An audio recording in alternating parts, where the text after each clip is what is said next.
యేసు ప్రభు వారు దేవుడు అని మనం ప్రకటిస్తూ ఉంటే యేసు ప్రభు దేవుడు కాదండి అని చాలామంది వ్యతిరేకమైన బోధలు చేస్తూ ఉన్నారు. యేసు ప్రభు దేవుడని పరిశుద్ధ బైబిల్ గ్రంథంలో చాలా రెఫరెన్సులు ఉన్నాయి.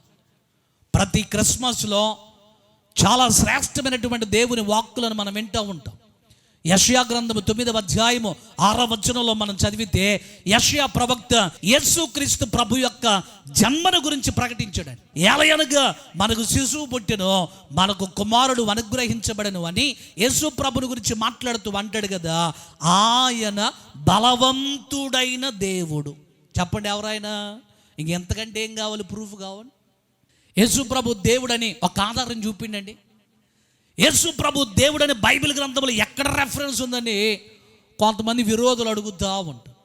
యెషయా గ్రంథం 9వ అధ్యాయం 6వ వచనంలో యెషయా ప్రవక్త ప్రభువుని గురించి మాట్లాడుతూ అన్నాడు కదా, ఆయన బలవంతుడైనటువంటి దేవుడు. అంటే బలమైనటువంటి దేవుడు. బలవంతుడు అంటే బలమైనటువంటి దేవుడు.